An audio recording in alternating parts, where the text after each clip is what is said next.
Hi, my name is James Cervantes. Today we will be talking about Chapter 5 of the textbook, specifically, what is taught. In it, we can talk about the pros and cons of standard-based curriculum reforms, major subject matter areas, major national and international assessments of educational progress, textbooks, various instructional approaches in the classrooms, multicultural and core curriculum, and changes inside of school's curriculum as it stands today. Let's move on. So what is curriculum? Well, simply put, let's take a look at what curriculum has to offer for us. Curriculum. Curriculum is defined as the intended experiences of the student for which the school accepts responsibility. Now, this offers a clear distinction for us, as when we look at curriculum, we don't necessarily look at what the materials we are offering to the students or the way we offer those materials to the students work in tandem. Curriculum would define itself as both of these things and not just one or the other. So we as educators would then look at the curriculum as a whole of how we apply the knowledge that we know and teach it to the students at hand. The methods and the materials to impose a lesson are at the heart of defining curriculum. As covered, we'd have to look at both of these things in tandem for it to be a proper teaching tool for the students at hand. Typical planned content with schools involve English, math, music, science, etc. We can spend all day looking at all the classes that high schools across America have to offer, but we'll generally always come to the conclusion that these are mainly the STEM classes and arts classes that probably will be offered in every high school. This is without the exception of history as well. So history would also be involved in all these typical planned content for every school. This is all to essentially understand the environment of the classroom and to define what needs to be taught. We as educators essentially need to boil down the subject of curriculum to how we can teach the students at hand and how we can progress the environment that they are in for it to be a very good and productive environment for their learning. Now, moving on, what is subject matter curriculum? Well, to boil it simply down, let's take a look at the next slide. Subject matter curriculum. Now, subject matter curriculum is defined as the organized style of dividing up the knowledge base of traditional subject matter. In simple terms, subject-based curriculum divides each subject into its specific trait. For example, English classes typically teach English. Math classes typically teach math. And in a modern setting of high school, you'll probably see all of these classes divided up into periods. We would not intertwine those classes into one thing to force the student to learn it all at once. It would be one after the other, but not together. Standard-based reform movement changed the landscape of learning in America heavily. During the reform movements in America, content standards became personal statements of what could be applied to all the students across America and how we can essentially design all these classes to cater to what the student needs to have. These curriculum were essentially battled over. Many educators across the nation were battling in what was perfect or what was the future of the United States. So we can see a lot of that in US history, especially during the 1980s and the 1990s. The national government had a huge influence on what was being taught in all areas of education. This leads to the development of high standards in America, which standardized Common Core state standards.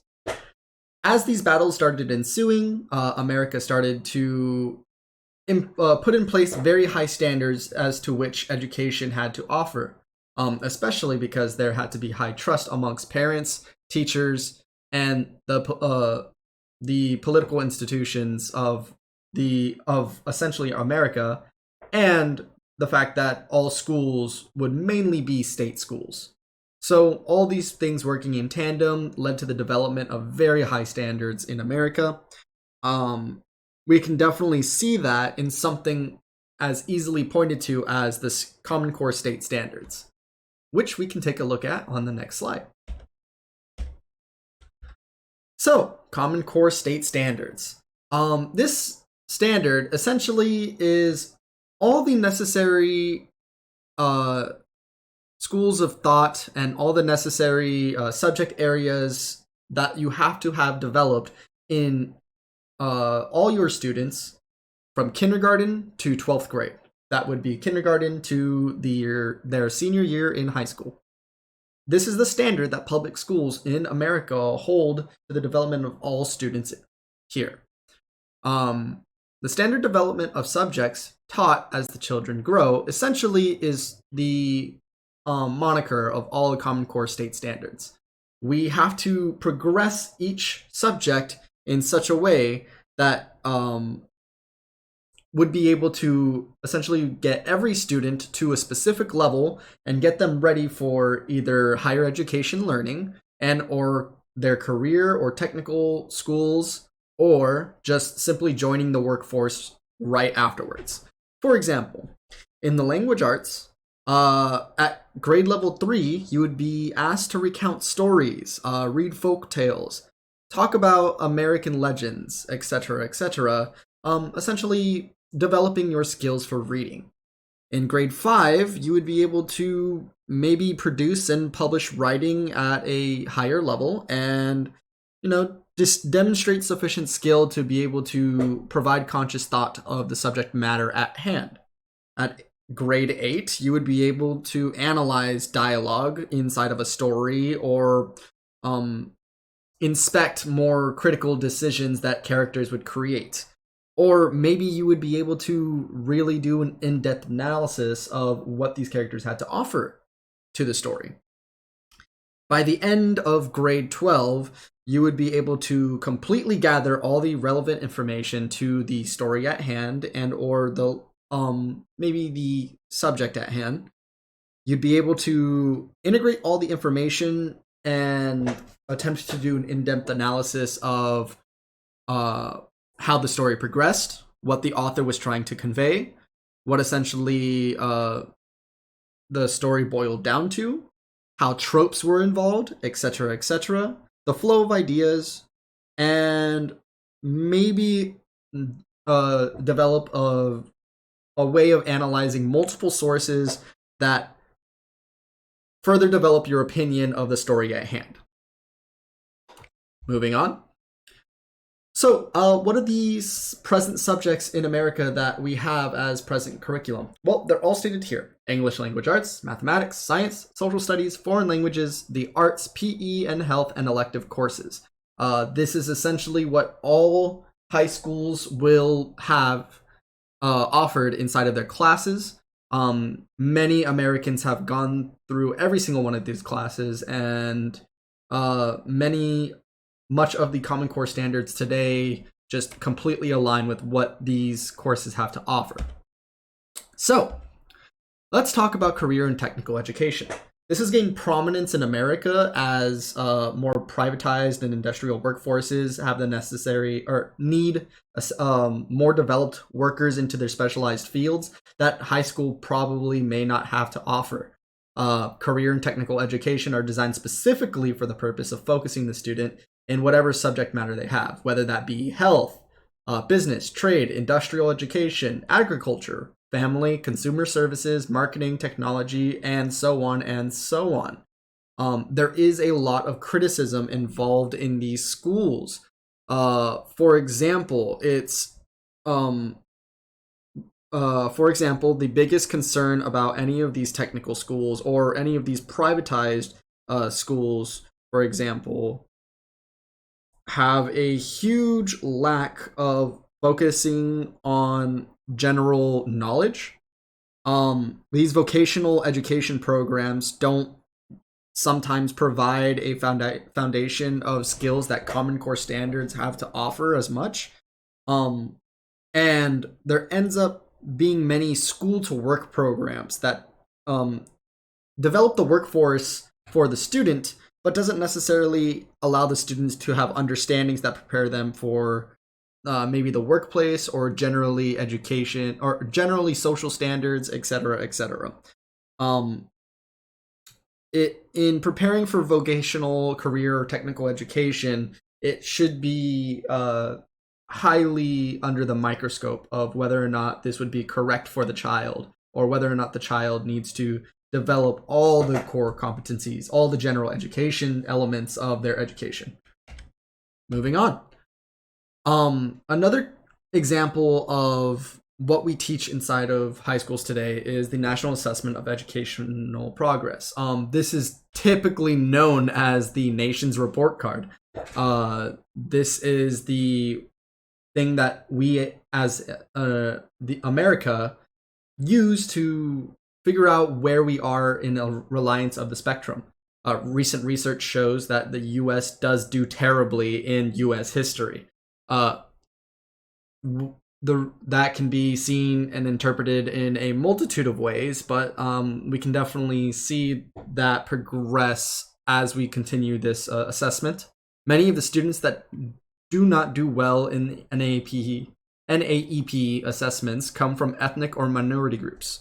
Whether or not that's because of lack of training or lack of viewpoints, we should see, or we could see with further research. So, let's talk about the influences of on curriculum and how it affects us today. It's very simple. Everybody uses different influences like textbooks, innovative instructional approaches, cooperative learning, critical thinking and problem solving, differentiated instruction, and flipped classroom. We can see these in higher education learning in colleges today, or general high schools could possibly use this as well. It's not so common that they would use it often, but it is common for it to be a general thing, especially in higher education learning. So let's move on. Core versus multicultural learning. So when it comes to core competency, we can definitely see Eurocentric values in America. Multicultural curriculum directly gives counterculture to the very Eurocentric views given in American schools today. 40% of the students are mostly diverse and minority students, while core curriculum establishes the foundation of American education. We can definitely see how it can leave out a huge minority group, especially when America is this giant melting pot of ethnically diverse students. Cultural literacy has given a chance for competent and knowledgeable education when acknowledging the minority groups, which sometimes we don't necessarily do continuously in today's society. So on the last slide, we're going to talk about the existing curriculum today, how it affects us. The world community definitely has its issues with how to go about education, and there are billions of people on this planet. Diseases, poverty, world hunger, war, just strife in general, causes just giant issues in the development of us as humanity. Schools and teachers are the primary soldiers that are trying to combat this in the way that we can educate students on what's going on in the world, maybe develop them into workers to prevent these things from happening, or go out of their way to become community workers to prevent even a smallest bit of this today. All these curriculums end up providing the basis of what would just become morality at its core. Relevant curriculum ultimately depends on what you believe to be the most philosophical or true philosophical position. And obviously we could have an entire discussion on what is the most important thing in curriculum today. But at its base, when we're teaching curriculum in America, we can see that all these general knowledges of English, language arts, math, etc., can prove to better the human being and essentially give more knowledge to existing conflicts today for them to avoid and prevent and wish better for generalized humanity. So, yeah, that would be it. Thank you for listening to my lesson.